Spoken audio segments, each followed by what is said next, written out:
channel. This is Magkawas. For today's video, guys, so we're not going to unbox because obviously nakalabas na silang lahat, and you see mga Chanel boy bags dito sa aking tabi. For today's video is we're going to have a bag review and also trivia about Chanel boy bags.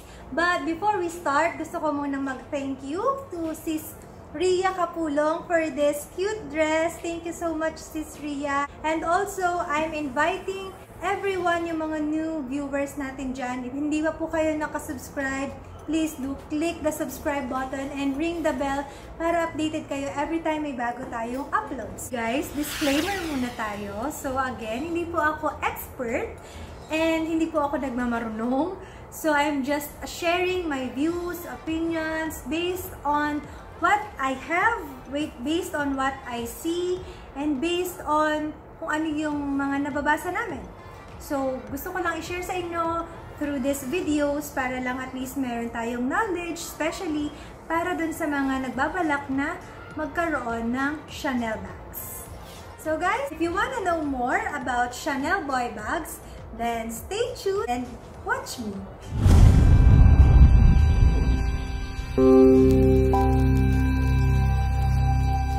Okay guys, so to start, as you can see, meron akong 6 Chanel boy bags dito sa tabi ko with different leather types, different hardwares, different colors, and also may isang naligaw na different size. So yun yung itatakal natin today guys.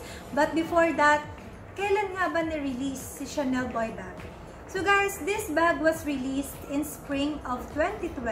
Hindi akalain na magiging one of the classic and iconic bag pala ang Chanel boy bag. Just like a Chanel flat bag. So si Chanel flat bag kasi yung number 1. Number 1 best-selling and number 1 classic handbag ng Chanel. I guess the number 2 is the Chanel wallet on chain.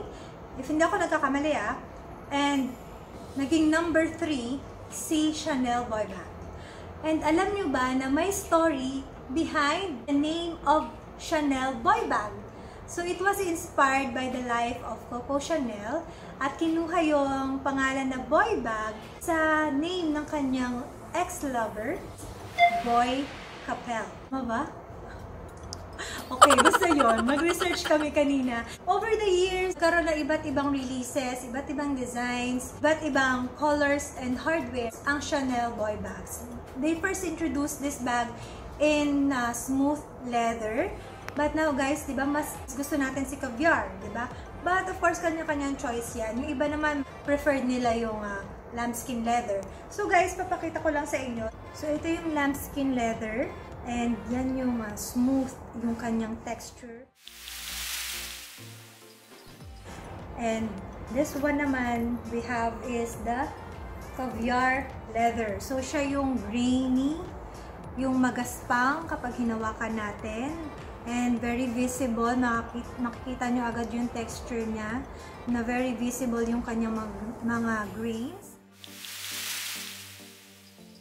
And alam nyo ba na meron din iba pang types of leather, which is this one in distressed leather.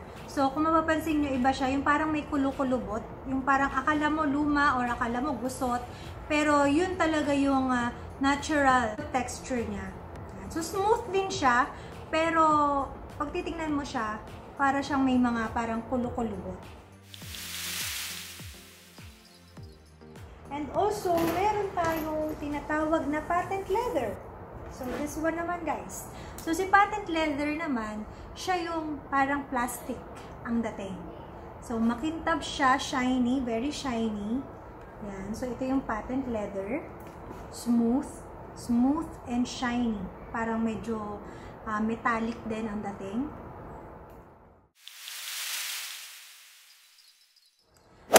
Guys, punta naman tayo sa hardware. Kasi may mga nag-message sa akin, nagtatanong, especially kapag may mga bumibili kaming clients. So, yung iba nagtataka sila, bakit daw yung isa is mas gold, yung isa is parang color matte, tapos yung isa naman parang may mga gas-gas, which is definitely hindi naman siya gas-gas. So, nakakaroon tayo ng parang, syempre, iba-iba yung tumatakbo sa utak natin, na baka mamaya fake, or baka mamaya old release, ganyan. So, iba-iba yung nagiging conclusions natin. But basically, guys, sa types ng gold hardware, meron tayong 4 types. So, we have the shiny gold. Next is the shiny light gold. Then, we have the antique gold and the brushed gold. So, ito, papakita ko sa inyo yung difference nilang 4.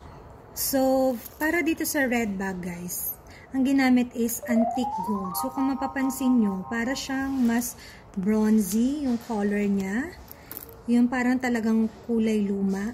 Diba? Yan siya. Antique finish ang tawag sa kanya. Ano to? Yan. Shiny din siya, guys. Shiny, pero medyo bronzy yung kanyang kulay. Then, next naman, guys, so ito yung tinatawag natin na shiny gold. So usually shiny gold ginamit yan ng mga older models ng Chanel boy bags.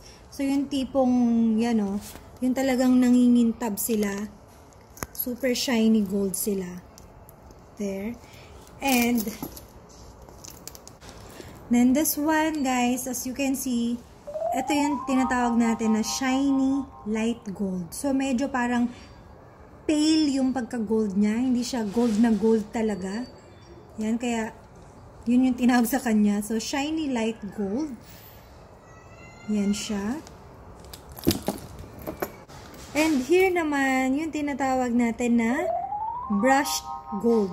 So, usually, brushed gold sa mga bagong release ngayon, yung sa mga latest series ngayon ng Chanel boy bags. So, kung mapapansin nyo, guys, dito, akala mo may mga gas-gas siya, 'di ba? Pero hindi siya gas-gas. Actually, yan talaga siya. So, it was made ng ganyan. So, para siyang silver, para siyang made of silver na may nakapatong lang na gold sa ibabaw. Yan. So, guys, ngayon, pagtabi-tabihin natin yung mga hardwares para mas makita nyo yung differences nila. So, here, guys, medyo mabigat, So, yan. So, kung mapapansin nyo, magkakaiba talaga sila.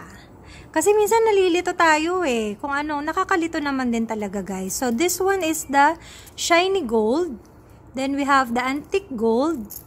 This is the shiny light gold. And this is the brushed gold. Parang kinaskas.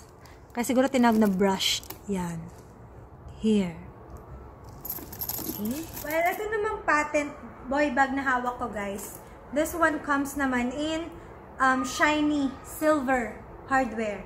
So, wala kaming sample ngayon ng ruthenium hardware because may mga ibang klase ng silver hardwares din for boy bags. So, ito lang yung meron ako ngayon. And this one, mapapansin nyo, super, super shiny and shimmering, splendid siya. So, yan. As in, walang bakas, walang bahid, walang parang mga guhit-guhit. Guys, punta naman tayo sa size.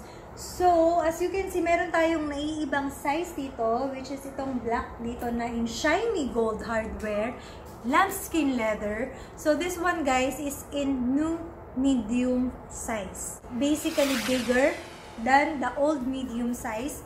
Well, mas sikat kasi si old medium. So, ito si old medium. Here.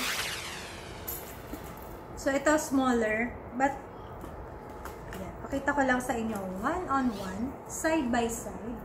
So, yan siya. So, mga 1 inch. Height, nila, difference. And here, yung gilid. And, para dito sa kanilang yan, lapad. So, yan, guys. So, this one is bigger, guys, than yung medium size. And, of course, mas marami kayong mailalaman compared kay old medium. But, I think mas saleable and mas kilala si old medium size than this. So guys, meron pang isang mas maliit na size, which is the small size. But wala kaming available now, so wala akong mapapakita sa inyo. Merong mas malaki pa sa new medium, which is the jumbo size.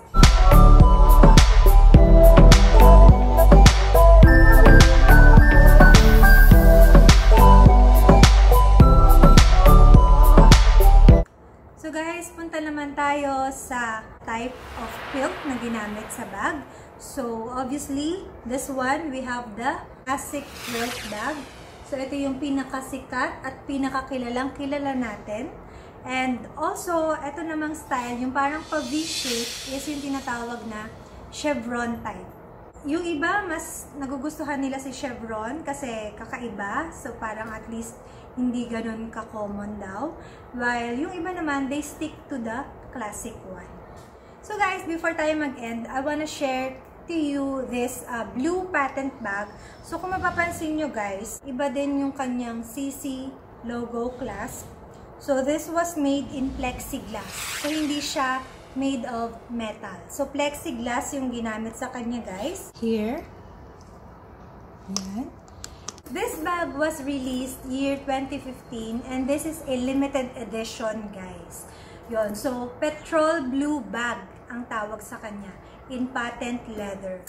So guys, hanggang dito na lang muna ang kaya kong ma-share sa inyo about this Chanel boy bags. And regarding naman sa price, alam nyo naman na talagang pamahal ng pamahal si Chanel. Yearly, talagang pataas ng pataas ang level, especially boy bags, kasama yan dahil one of their classic and iconic bags, ang Chanel boy bag. Till next time guys, see you again on our next vlog. Bye!